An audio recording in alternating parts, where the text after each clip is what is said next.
Okay. Hey guys, I'm Seth. Hey Seth. Hey Max. So I'm going to give a talk today. This used to be the title because when Katie asked me for a title, that's the first thing that came to my mind. But then I changed it just the other day to this, because my talk wasn't really about pigs in particular, nor their ability to fly. But it is about buying CAFO products, which I will explain to you in a minute what those are, and how it's bad to do that, okay? You shouldn't do things, you shouldn't do bad things, okay? Okay. There's a picture about pigs flying, though, just in case, to make sure you weren't confused. It says, when pigs fly, it'll be too late! Because that's when they'll get their revenge. And so we'll run away, scared, because they've got little weapons in their mouths and on their tails, if you can see that. So those people are cowering in fear because they contributed handsomely to factory farming and ate lots of little pigs, and the pigs are now hunting them down. But rather than show you gruesome pictures of what the conditions are in factory farms, also known as CAFOs, I'm going to give you an argument. So I'm going to appeal to your ability to reason and try to convince you of a position, namely that buying CAFO products is bad, okay, and you shouldn't do bad things, okay. So my argument is going to establish that conclusion. What is the argument? Let's see here. This is the first premise. An action that contributes to more overall suffering is morally bad. So such an action has a sense of moral badness to it. Purchasing CAFO products is an action that contributes to more overall suffering. Where's it going, Tony? I'm assuming purchasing CAFO products is bad, okay? Okay. Therefore, purchasing CAFO products is morally bad. So here's the argument. It's got two premises and a conclusion. Its form is basic modus ponens. So it's valid. Any questions? Yes, sir. What's your name? Greg. Greg? Graham. Graham, I'm sorry. You got it. What are CAFO products again? Sure, we'll get to that. Oh, okay. Yeah, what's your name? Hannah. Are you a vegetarian or vegan? Just curious. Yes, Okay. disjunction is true of me. All right. But Look upset with me. I'm not a vegetarian or vegan by choice. I just try to be rational, and I heard this really good argument, and I think it's sound. So, in order to be rational and moral, I don't eat meat. But I'm trying to make a more modest claim in this particular argument. So I'm not saying don't eat meat. I'm not saying don't kill animals for food. I'm trying to apply to what I think is the biggest problem for the standard American diet, and that's contributing to the CAFO system, or the factory farming system. So I think if I can make a dent in your eating habits on this particular issue, I feel like I've done at least a good step in the right direction. I haven't solved, obviously, the whole problem, but, you know, one step at a time. So this is a very modest conclusion compared to what it, could have been. Peter Singer, he makes the strong arguments, and I'm no Peter Singer. Up in the top left corner, you'll see the argument in a smaller form. It's the same argument, I assure you. And it's valid, as I said. So that means its form, according to the rules of logic, if the premises are true, the form itself guarantees a true conclusion. Okay? Okay. So the question that remains is, are its premises true? Right? If you want to avoid the conclusion, which, first of all, you shouldn't let your desires dictate which conclusions you believe, but if you do want to avoid the conclusion, you're going to have to figure out which premise you think is false. All right? So I'm going to anticipate that, and I'm going to provide some support for both of my premises for the remainder of the talk. Okay. Premise 1, examined. That's the premise to remind yourself. As you're thinking about this, you know, one of the things about philosophy, we can have the same rigorous form as like a mathematical proof, but usually our terms are kind of vague, so we can't really call them proofs. So the term suffering, a little bit vague, right? I can't give you like a strict definition of it. I have to sort of appeal to your experience and your judgment and have you sort of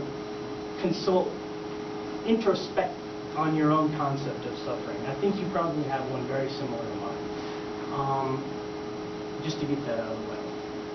But why should we think that this premise is true?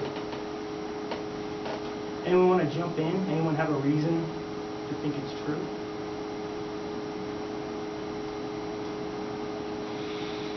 It's always better if you can get the audience to do your job for you.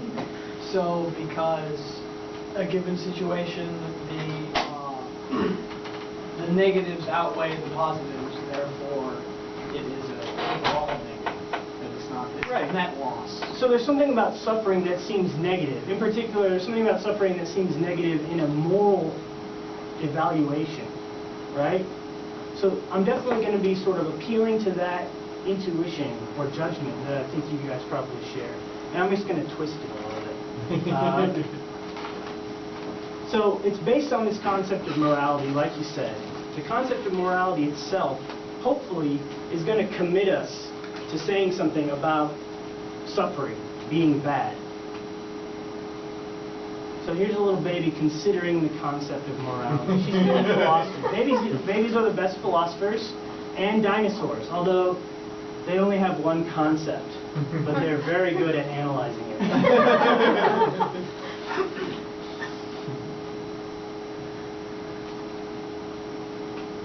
First question I ask myself when I'm thinking about the concept of morality is,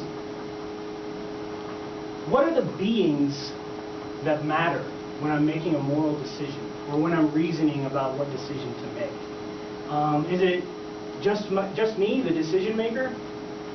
Or just you when you're the one making the decision? Anyone have this view? Called ethical... No, I guess I don't want to say it's called egoism. I'm not going to give it a name. Psychopathy, sociopathy. Yeah. I don't think anyone in their right minds thinks that you or me, the decision maker, is the only one who matters when you're reasoning morally. It may be the case that you think all other humans matter morally, but I don't really think you'd be able to justify drawing the line around all and only humans. We can talk about that in the questions, though, afterwards. So let's just say for now that other sentient beings matter. Do you guys agree to that? Okay, very good. So it gets a heart drawn around it, and it tells us one thing that the concept of morality sort of commits us to. The concept of morality has a necessary condition, which is up here. Morality requires consideration of other sentient beings. Okay, step one complete, but what are we supposed to consider exactly? What are we supposed to think about when we make a decision? Now, there are probably lots of things that you're supposed to think about, but I think we can say at minimum, you should be thinking about the way your actions will affect that other being's sort of the way it feels. Okay, so the fact that it's sentient means it can feel something. That's just the definition of sentience. It has a subjective experience. So we should consider how our actions affect that subjective experience. We consider their feels. Does this goat have feels? You better consult the scientist. It's feels. Scientific confirmation. So that's what we're supposed to consider. Morality requires consideration of other sentient beings' feels. But there are good feels and there are bad feels, as we all know. Which ones should we focus on? So, if we're essentially looking at the consequences of our actions, right? That's a perfectly good way to sort of make a decision. And what I want to suggest is it's more important to think about the bad feels that your actions will cause.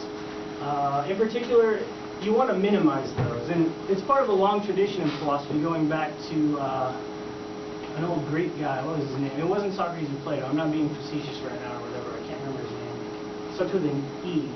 Help me out, Kyle. Epicurus? Epicurus, that's the man, the one and only. He says the essence of happiness, not to be confused with pleasure, the essence of happiness is a complete absence of pain and suffering. And so I'm with him in that I think it's more important to minimize the amount of pain or suffering that your actions cause. So I want to focus on bad feels. And a bad feel is a feel that you want to avoid. Does that make sense? So I'm making a connection between bad feel and something that the sentient being wants, what its interests are. So if you want to avoid that thing, then it's not in your interest to have it. Now, Kyle might have an objection. He'll have a counterexample and say, okay, what about when kids don't want to go to the dentist, right? So a kid wants to avoid the dentist, but it is in the kid's best interest to go to the dentist, right? Well, I think there are a sort of overriding interests here. So in the short term, the kid wants to avoid the pain associated with the dentist or the discomfort, whatever it may be. But in the long run, the kid wants to avoid the pain and suffering that result from, having rotten teeth and things like that. And that sort of overriding interest entails going to the dentist. So that's how I'm going to get around objections like that, Kyle. You stay put, Kyle. Max. Do you have an argument for why we should assign more importance to bad feels than good feels? No. Okay. Nope. Judgment. You just sort of have to. I mean, I probably could come up with one, but I didn't. So I think causing a bad feel, in some sort of broad sense, is against something's interests. But another name for a bad feel is suffering. So when we get around the dentist case, we're talking about the suffering that would result from not going to the dentist. Right? So that's kind of the more important thing for us when we're reasoning morally.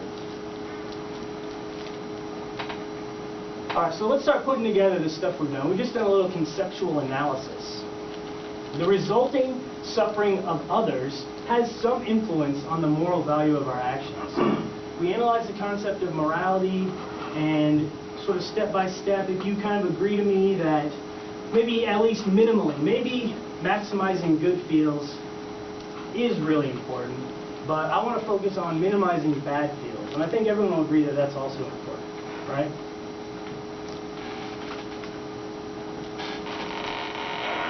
So it has some influence, but what we've said so far doesn't really commit us to saying it's morally better or worse. So we're left with this disjunction.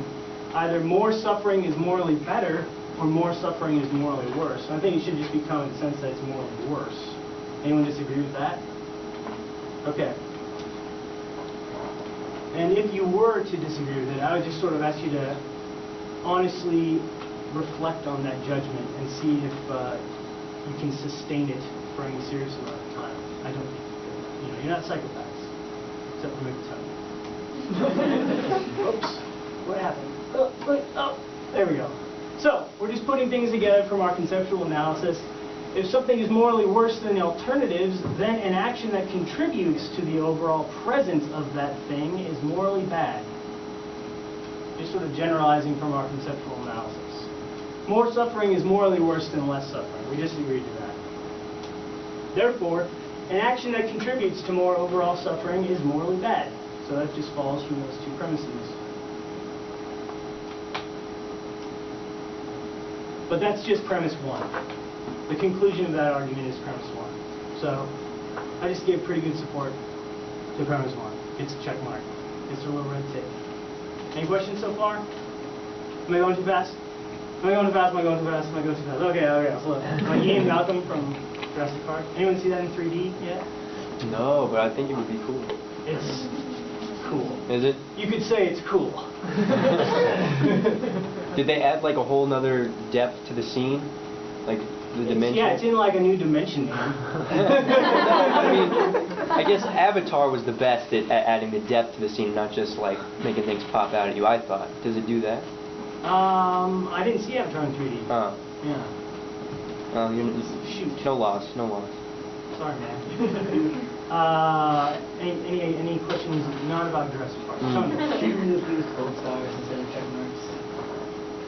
It's a red check mark to sort of subliminally plant in your mind the image of blood. Okay. I don't know. I'm just lazy. It's really lazy. All right. Well, let's move on to premise 2. Am I going too fast? No. Okay, cool. Yeah, we're good. This is premise 2, so that you can remember.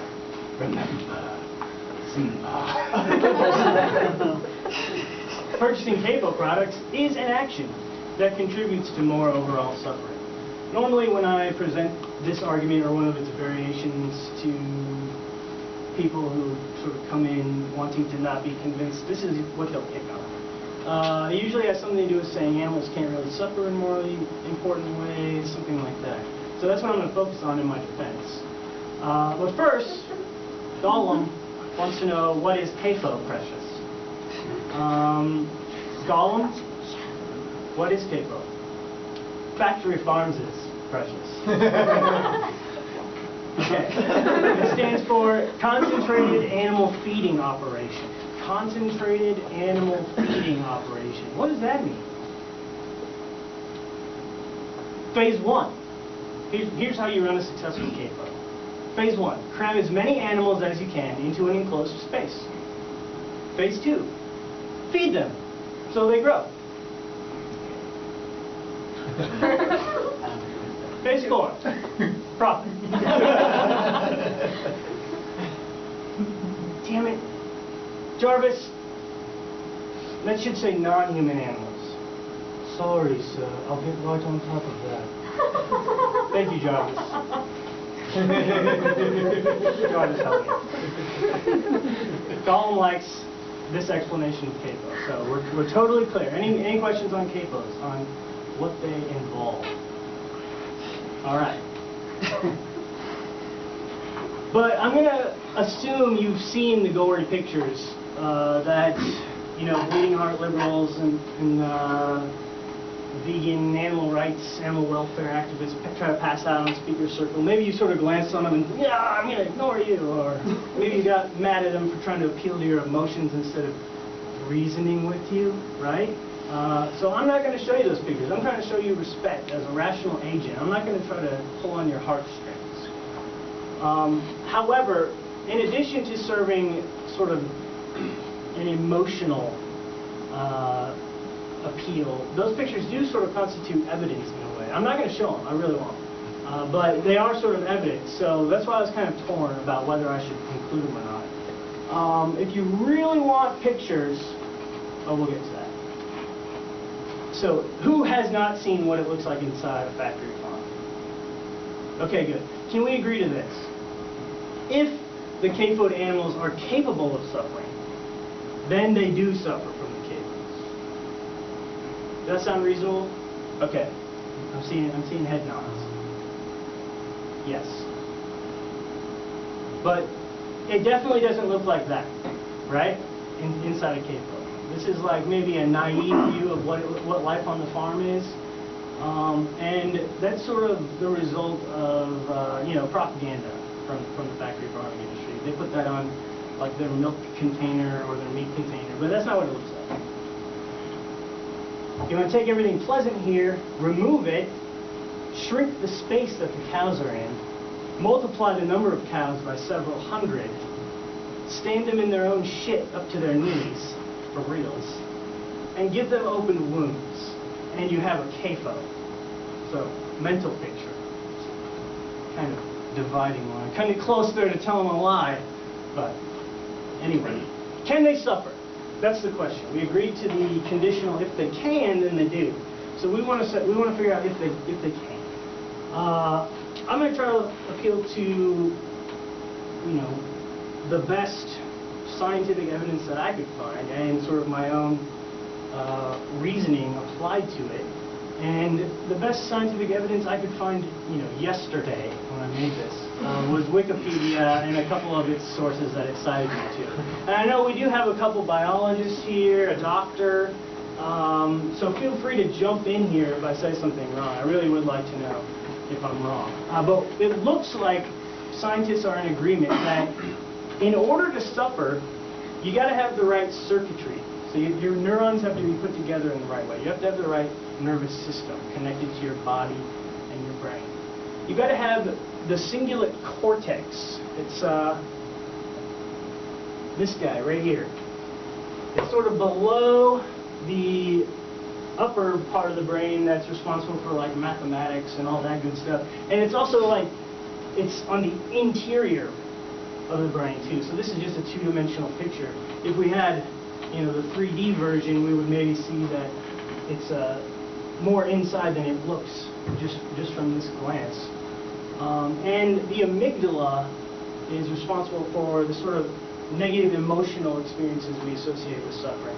So the cingulate cortex is more of like physical experiences of suffering, and amygdala, well, we would probably associate more with emotional. Of course, emotions are just physical things anyway, I think. But just to sort of make things clear. And this is all part of what's called the limbic system. Is that right, Kevin? Yes. Okay. He's a doctor. Appeal to authority. Wikipedia. So, can they suffer? Do only humans have that stuff that I just talked about? No. No. Only humans are not. No. It is not the case that only humans have that. It's part of what is sometimes called in popular culture, aka Sagan. Good old Sagan referenced this, called the reptile brain, that developed a long, long time ago because evolution. Dawkins has also talked about this in The Greatest Show on Earth. It's the part of the brain that sort of tells you when you are hurt and when you are experiencing something negative that would maybe be harmful for your survival. So it makes sense that that would exist in animals other than humans. But it's sort of been debunked a little bit, and people are saying, maybe you shouldn't call it the reptile brain, maybe it's more of a vertebrate brain, So that pushes it back even farther than just reptiles, right? Including amphibians as well. I don't want to commit to something so strong, though. Definitely all mammals have this part of the brain. And very probably birds, okay?